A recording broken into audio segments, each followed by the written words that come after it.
The divisive energy between the genders has culminated to this specific event that began to change the world as we know it. Has the universe just honored the wishes of the genders? Or is this the way it is meant to be? Riley Smalls is single and successful. She's an executive for the front office of a professional football team, and they're in the playoffs. She cannot wait to get to work. The office is different when their team is winning, and she's looking forward to the positive energy that would be bouncing off the walls. She loves to walk to work. Riley lives just a few blocks away in a new high-rise condo with a wonderful view of the St. Johns River. She slips on her walking shoes and rushes out of the door with coffee in hand. The front doorman, Will, like always, is there in the lobby to open the door for her and tell her to have a great day. Have a She great likes day, Miss Will. Riley. His big Thanks, smile Will. and friendly demeanor remind her of her dad, who unfortunately passed away of lung cancer last summer. And like her dad, Will was great with kids. She quickly recalls the time Will brought his grandkids to work with him once. She enjoyed watching them interact. Just as Riley imagined, the office was absolutely buzzing with excitement. Finally, their team was winning. And every day since they started having victories this season, energy was high, and she was riding that wave. Most of Riley's colleagues were men, but she fit in just fine. There was the occasional sexist remark or misogynistic attitude, but it was nothing she couldn't handle. She often just brushed it off. She was just glad to be a part of this great organization. She entered her staff meeting fully prepared. Riley takes a seat next to Joseph. Joseph was tall, handsome, ambitious, but she had heard he was a playboy. Didn't matter anyway. Work was all Riley was really concerned with. Her hope was to move up the ranks and eventually be working next to the owner. It had been some time since everyone was excited about a meeting. Samantha, who was a friend just as much as she was a colleague, sat across from Riley. Samantha was beautiful. Her melanated skin often made men stop in their tracks.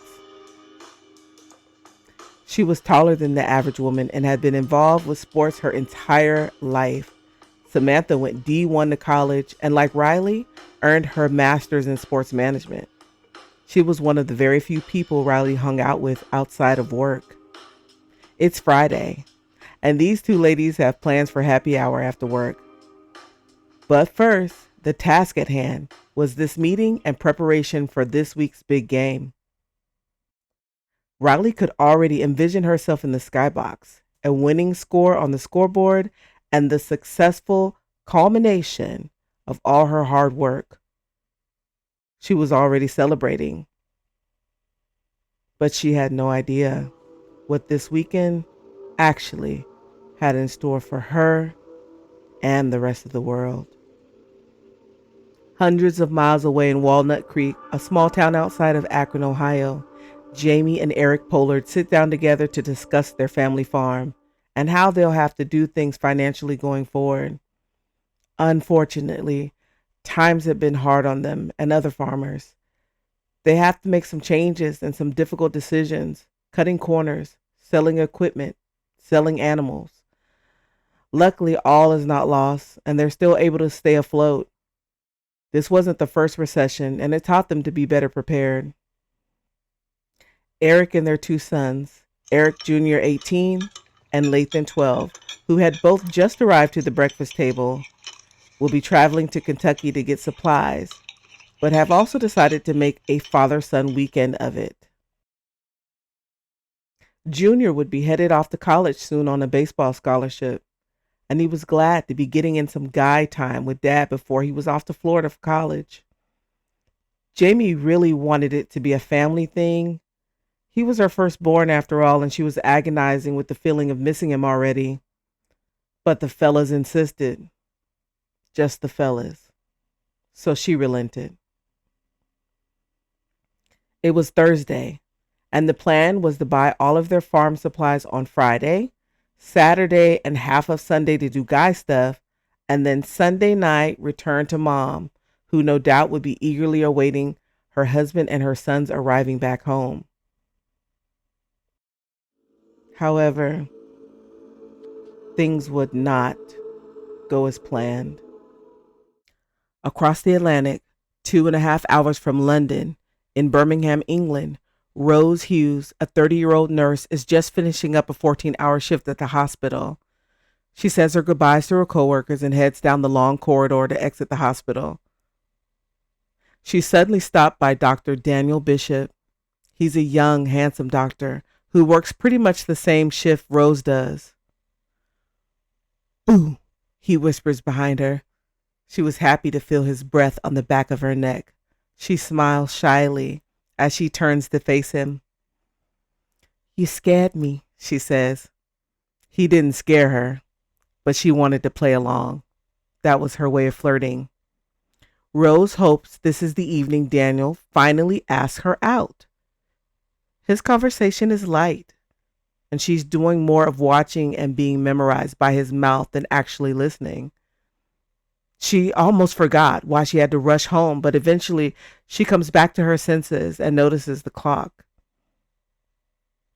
She tells Daniel she has to go and has the twinge of disappointment that he only made small talk instead of asking her out on a date like she hoped.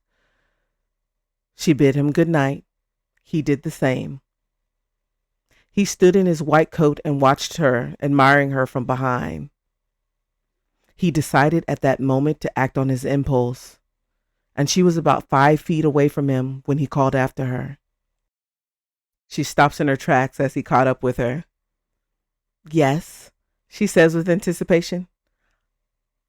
"I was wondering if you weren't busy on Saturday, we could grab a bite to eat, if that's okay." "I'd like that," she answered.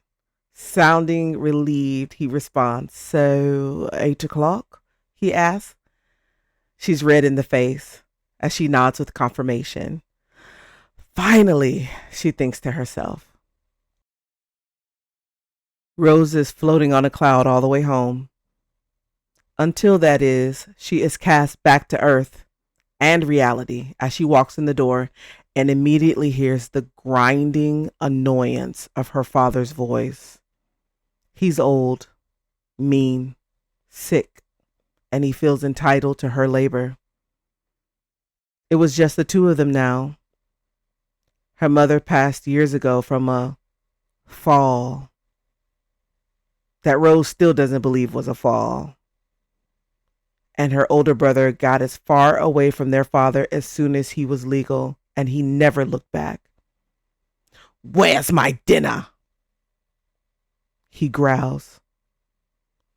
She hasn't the energy to argue, but instead quietly enters the kitchen and begins cooking. A slow smile creeps on her face. She's thinking about what she's going to wear for her date on Saturday, a date she's been manifesting for a year now. A date that, unbeknownst to her, would not happen. Rose instead would be spending her weekend panicking with the rest of the world. Lagos, Nigeria. Titi, a young lady in her last year of secondary school, sat quietly in her science class. She would be headed early to the university. Her classroom gradually became louder as her fellow students filtered in. She let her mind very briefly drift to the thoughts of her sister's wedding coming Saturday. Her dress was so beautiful, and she was elated for her sister. The teacher is late, and the students take advantage of his tardiness. Simi, a boy Titi has known since birth, comes and sits next to her. "Are you excited for your sister's wedding?" he asks. She smiles and has butterflies at the thought of it. Simi knows the answer to his question just by the huge smile of glee that he sees. He nods. "Well, I'll be there looking sharp," Simi says as he gestures by straightening his tie. They both laugh. A group of boys congregate in the corner. They are discussing girls, of course. Simi eventually joins them, but has not lifted his gaze from Titi. His friend, Twene, notices and taps him and brings him back to the moment and out of his fantasies. Stop staring. Claim your woman already before someone else does. Twinny whispers. Simi nods. Oh, I plan to, at her sister's wedding.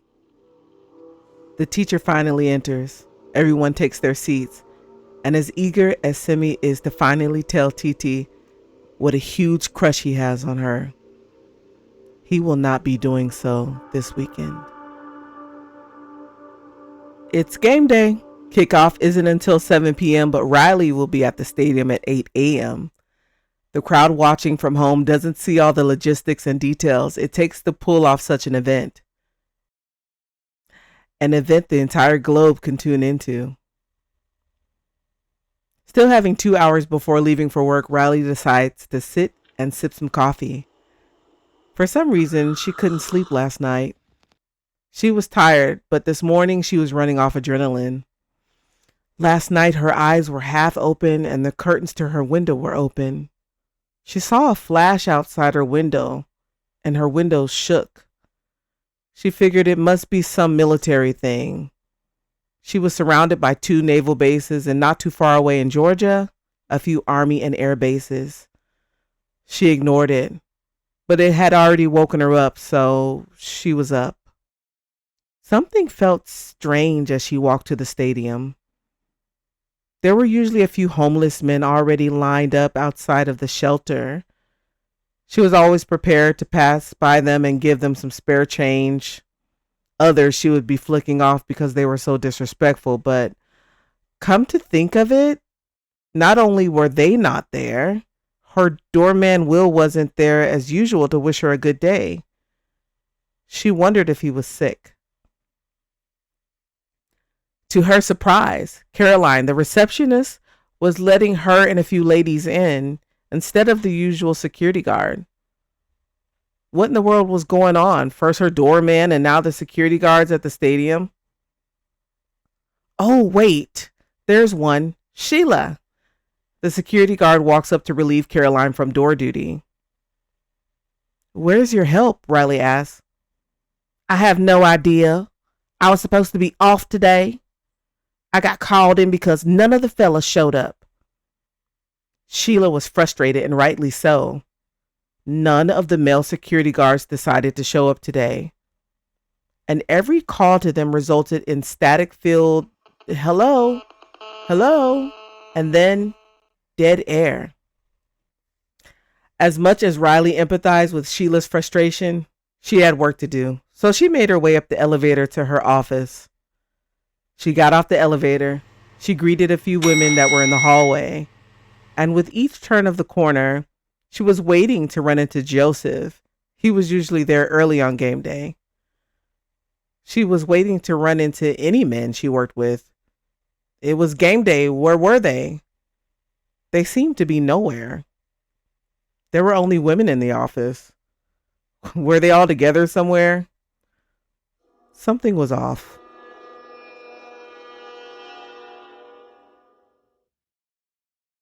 Walnut Creek, Ohio. Saturday was still a pretty busy one for Jamie, even without her husband and her boys home. Finally, by evening, she could settle down with a cup of tea and call her hubby and her boys, just to check in on them. She hadn't heard from them since they left. They were probably having so much fun, and she figured, I'll leave them alone for now. This was an annual thing for them, and she loved that they were so close. Eric and Jamie were high school sweethearts, and they built a beautiful home, family, and farm. Jamie couldn't wait anymore. She was patient, but she was ready to hear from her husband and her boys. So she calls again and again. She attempts to call. Sometimes the phone didn't even ring.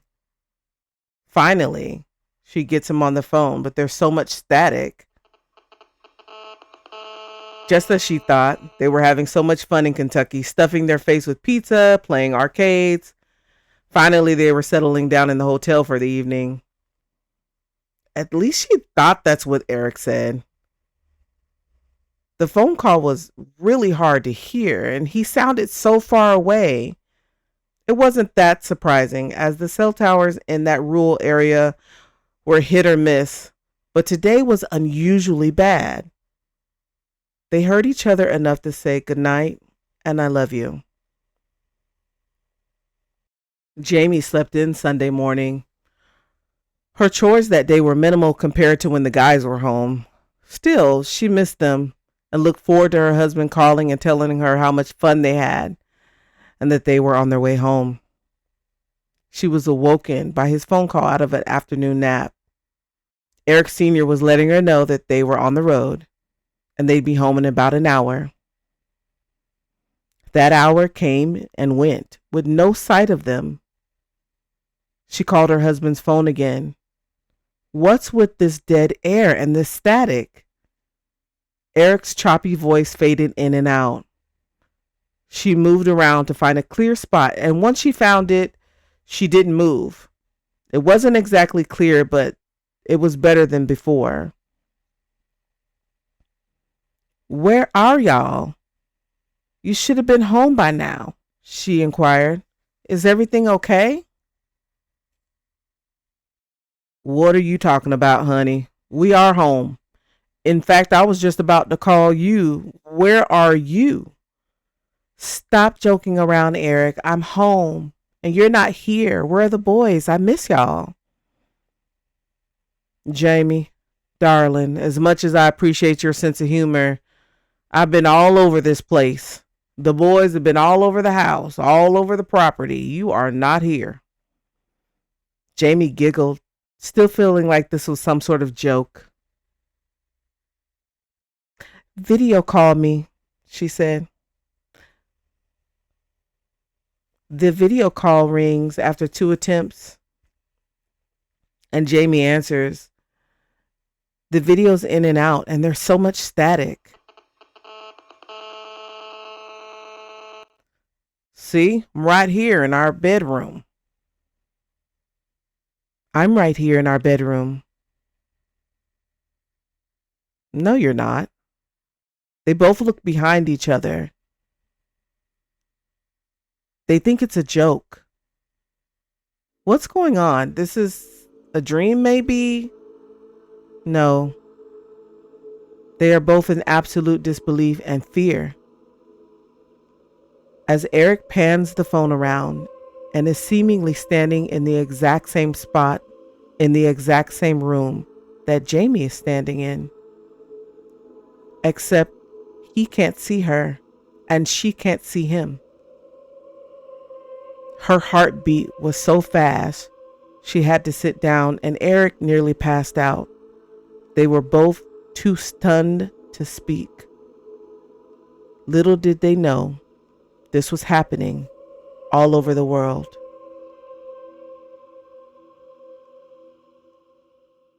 Globally, news stations began taking over every channel, interrupting programs. By now, what seemed to be the disappearance of males over the age of 12 was noticeable, had police stations across Earth drowned with missing person reports. Not just 1 or 2 towns, but across the entire Earth. Rose in Birmingham, England. There were only women reporting the news. There were only women and children in the stores and on the streets. What the hell was going on? Was this God? Was this the rapture? Rose was upset, but her patients needed her. There were women panicking in the hospitals, and now they were short-staffed. Mothers had to give birth without their partners, and there were no male doctors or nurses, no male staff at all. Oh, and one other thing. Her dad had seemingly vanished. She wasn't sad about that at all. She didn't even report him missing. She ducked around the corner for a second to take a breather, to tremble, and to cry. She decides she's going to take a chance and pull out her phone. She dials Dan's number with nervousness. She had not seen him. Just like all the other male staff, he was nowhere to be seen. Finally, he answers in a panic. The call was full of static, but he answered. "Rose," he shouts, "where are you? Are you all right? I'm here in the hospital. I'm in the lounge by the lab where you would be on your break." "That's not possible. I'm standing in the lounge and I don't see you." Rose begins to panic even more. "So it's happening to us too." "It appears so," Dan says. He was able to calm her, at least for the time being. No one knew what was going on. Men and women could communicate with each other through the phone, but they could not see each other, even though they were seemingly in the same place. White House press conference. This was the skimpiest press conference the White House had ever given. There were absolutely no men in the room. This woman, the Attorney General, was trying to save face by being brave, but she was visibly trembling. She had to pull herself together, put on her big girl panties. For all intents and purposes, she was in charge of the country now, with the other cabinet members who were all female. "Good evening. I am Attorney General Rosalind Wade. I know that we are all scared. I know that we are all frustrated. Some of you are dealing with the disappearance of not only your adult loved ones, but it seems that every male at about age 12 or above is missing. We do have reports that a lot of you are able to speak to them by phone, and they appear to be in some alternate dimension." She slows down. Her words are surreal. She can't believe what she just said. She can't believe this is happening. An alternate dimension? She continues. "You cannot see your male loved ones in the same room with you. This is not a phenomenon we can explain, but we are attempting to come up with some answers for all of you. And we will have experts in the field of not only science, but spirituality and quantum physics addressing you in the coming hours and days. Right now, we are asking everyone to work together, support each other, comfort each other. We are women. We've always wondered what it would be like with no men in the world, and this is our time to embrace one another." She now spoke through tears. "We always said there would be peace and love and community. If ever there was a time for that to be true, ladies, it is now. Thank you." By now, the panic and the news have traveled across the globe in both dimensions. TT and her fellow female classmates sit quietly among all the empty desks where male students once sat. And a female teacher stood at the front of the class instead of Mr. Ochebe. A sadness came over TT. Some of these guys were her friends, and a lot of her male family members had vanished too. Although she knew they were somewhere because, weirdly, she could communicate with them over the phone. But why? Were they calling from heaven? She didn't have an explanation. It was obvious to the entire world that this pointed to something supernatural, or maybe it was science, or maybe a little of both. But the men and women have been separated. Two separate dimensions. They could be in the same place at the same time and not see each other. In each dimension, female scientists and spiritualists and male scientists and spiritualists scrambled to find an answer. The only silver lining was that boys were not disappearing from the female dimension until the start of puberty, and it seemed to happen to everyone when they fell asleep. When they woke up, they would be in their individual gender dimensions. People were scared. Men, women, boys, and girls. Everyone was full of fear and confusion. Boys who had already gone through puberty or had started puberty were seemingly disappearing from their mothers. A son goes to sleep on Monday night and wakes up Tuesday morning in an all-male dimension. This was agonizing, as they would have to rely on the kindness of strange men sometimes if they didn't have a father or other family member to take care of them. And single fathers to little girls were struggling to waking up in the male dimension where their baby girls were separated from them. And hopefully by now, with either their mothers or with a reliable woman who could look after them.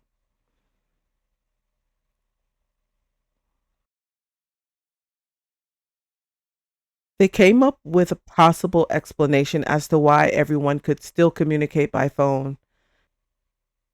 It had something to do with frequency, and phone calls worked off frequency, so they could still communicate, though often sounding very far away with lots of static. In the male dimension at the White House, the vice president paces in the Oval Office while the president is behind his desk. Who or what do you think is behind this? This may have been one of the only times the president was silent. Was it God, science, the devil? Was it Russia? Was it aliens? Nothing was being dismissed as a possibility as to why this was happening. It wasn't long before word reached the White House that their enemy countries weren't behind this strange and scary phenomenon. The same thing was happening all over the world.